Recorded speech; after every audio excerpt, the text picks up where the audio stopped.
Hey guys, so I was at the store recently getting more yarn for my never-ending crochet projects for this con and beyond, and I walked down one section of the store that I don't normally because I needed felt for that's how I do the feet for my smaller dolls. I roll up a little kind of like foot roll up thing of the felt and then put it in between and sew the crochet strip around the felt and shape it for the foot instead of just stuffing it with cotton, because most of the shoes that I make for my characters are dark colored yarn, black, dark brown, regular brown, maroon, something like that.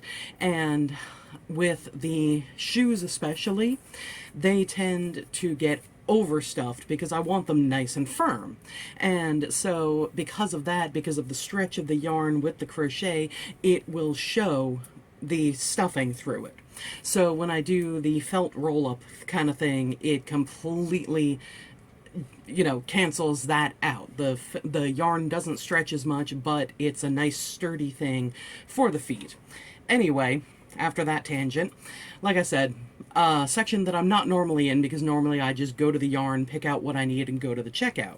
Well, as I'm coming back up to the checkout, another route, I see these little shelves. They're not exactly aisles. It's like the aisles are this way, and then these little things are put here and have little novelty items and stuff like that on them. And I saw this little guy. He's a keychain. He is actually pretty tiny, smaller than my hand. But yeah, I saw this and it was just adorable, and I was like, I'm standing there in front of this thing for a good 5 minutes going, oh, should I really buy a keychain avocado? I already have a keychain avocado. It is right here. And how adorable is this thing? I might have gotten them the same place. I'm honestly not sure. But yeah, so I stood in front of this thing for a good 5 minutes going, do I really want to buy this? And I lost the battle. He is mine. He is adorable. So, I promised today I was going to talk about my two novels. The Sherlock Holmes crossovers. With the first one is Sherlock Holmes facing off against the Phantom of the Opera. The second one is him investigating the case of Jekyll and Hyde. And the first one I had the idea for back when I was 17 years old. It was, let me see, it was 2000. My family had just gotten a computer after having a computer desk for the past 2 years. Anyway, so we had the computer set up, and I had this idea of, the Phantom facing off with Holmes and how great that would be, because I have loved Phantom of the Andrew Lloyd Webber Phantom of the Opera since I was 14, and I've loved different incarnations of Sherlock Holmes since I was about 10 when my dad first showed me Young Sherlock Holmes with Nicholas Rowe and Alan Cox as Holmes and Watson. Great movie. Freaking, like, nobody's ever heard of it, but great movie. And so I decided one day, after the computer was set up and I was sitting there on it, let me look up if this Holmes and Phantom thing has ever been done before. Well, I found out that yes, it has. The only one that I found at that point was Sam Siciliano's The Angel of the Opera. And it is mainly based on the Phantom of the Opera Gaston Leroux novel, as opposed to the musical. But I was like, oh my god, I want to own this book. I want to read what he did with it. Unfortunately, it was like $80, and I did not have that money when I was 17, and there was no way that I was going to convince either one of my parents, hey, buy me this book, when it was an $80 book. But let me see, 7 years later, in 2007, I was living in Kansas. Yeah, Kansas. There's a whole story there, but I'm not going to go into that tangent. But yeah, I lived in Kansas for almost a year with an ex of mine. Long story very short, we both wanted to get out of where we were living and pretty much start fresh. And my mom had an in with a guy who owned the house in Kansas that we were in initially. He wanted to rent it for $250 a month. and that was insanely cheap. So we went for it. We only stayed there a few months. And then for the last 6 months that we were there, we were actually living in Wichita, which, is actually a freaking city. And it had used bookstores and malls and, all that kind of stuff. So that was great. But anyway, so 2007, I had a credit card that I had just gotten approved for with, what was then an insanely high limit to me. It was a couple thousand. And I decided, you know what, my first purchase with this credit card is going to be that $80 copy of Angel of the Opera. So obviously it wasn't the same copy that I found 7 years before, but I found one and I paid the $80 for it and I got it and I read it.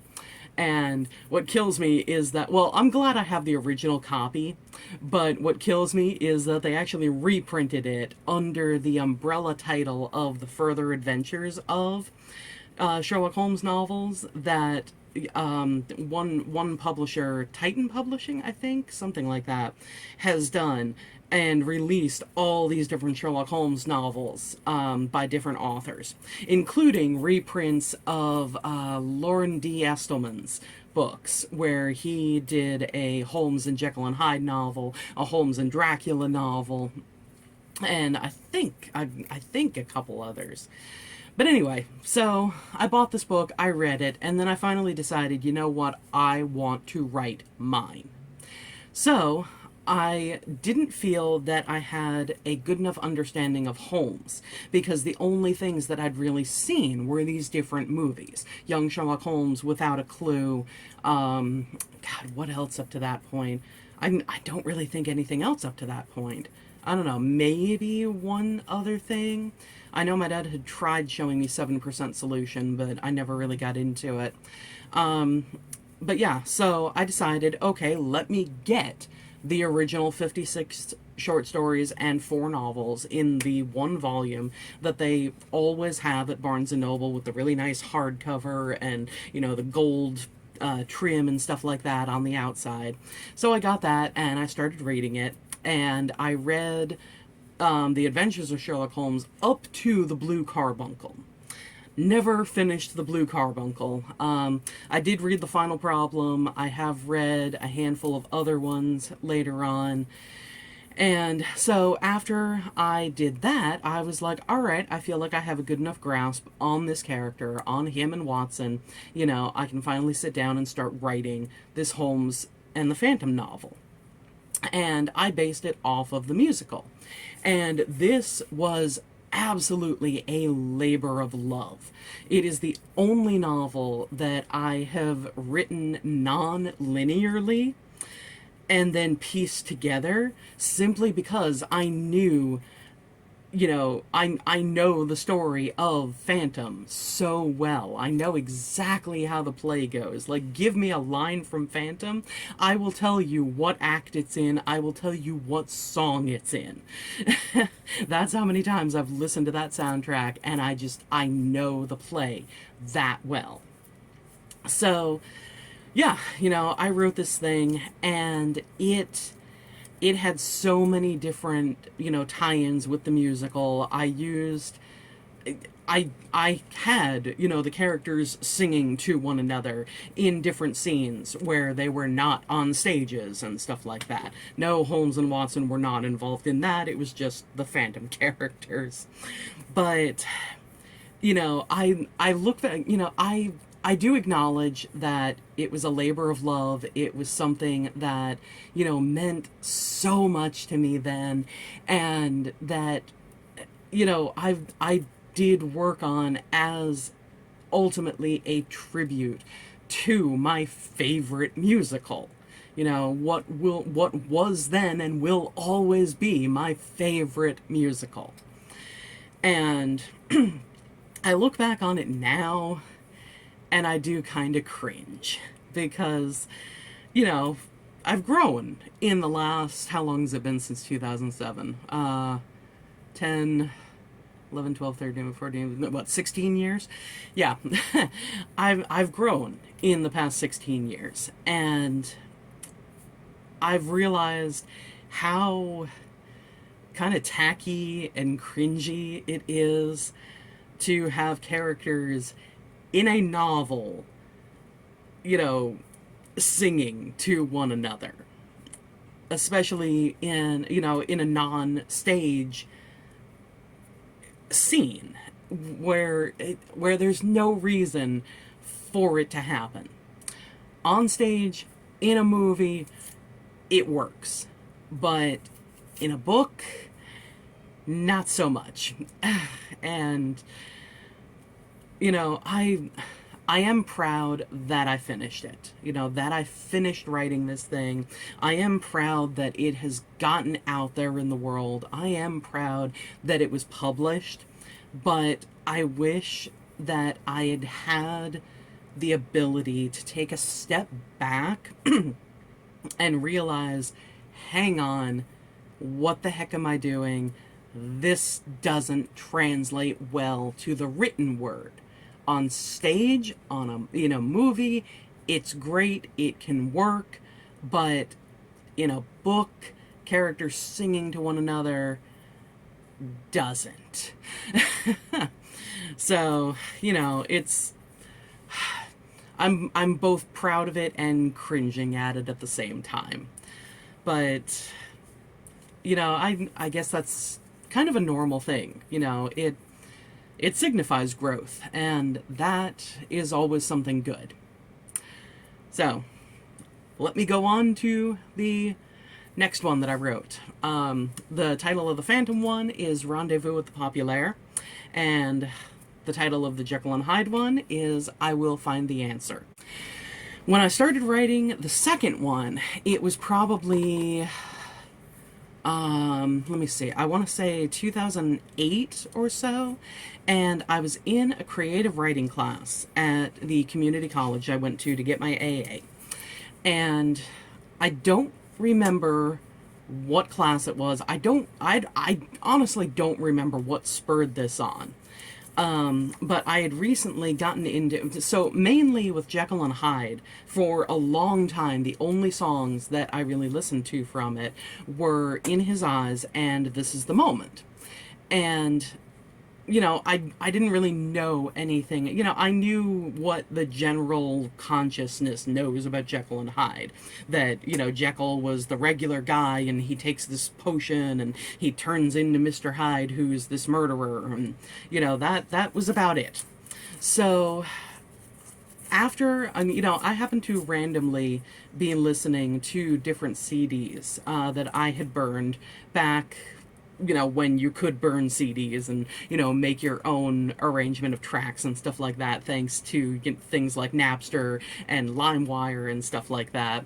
Who remembers those? Shout out in the comments if you do. But, so yeah, one of the good things about working at Domino's and being a driver was that you got to sit in your car and listen to your music while you were driving to the person's house. And I was doing that, and you know, I came across In His Eyes and This Is the Moment on a CD that I have. And yes, I still listen to CDs. Thank goodness my car has a CD player. Yay. Anyway, so I got curious about the rest of the play. And I figured, okay, let me just buy the soundtrack.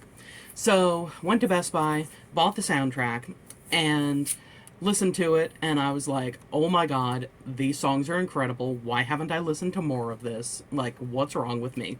And I did the same thing with Les Mis. I was listening to more of it and got into it, and oh my god. Anyway, yeah, Les Mis is my second favorite musical. Jekyll and Hyde is arguably the third. It kind of fights for for that position with Wicked and Shrek. Anyway,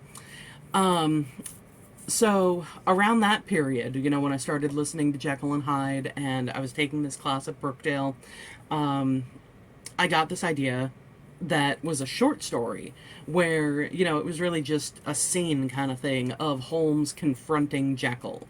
and, you know, telling him he knows that he is Mr. Hyde, and, you know, what is going on with this serum. Let me help you. Because if you read the original Holmes stories, he is very invested in different things with chemistry. So then I was thinking to myself, wouldn't it be cool if I made this into, you know, an actual novel and had it as a sequel to the Phantom one?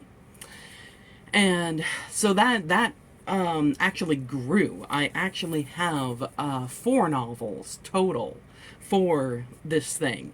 The Phantom one is first, Jekyll and Hyde is second, then it is Holmes investigating the Jack the Ripper murders, and then I have a Holmes and Dracula one of my own. The Ripper and the Dracula ones have not been published yet. I am still working on the Ripper one. I would like to get it out eventually.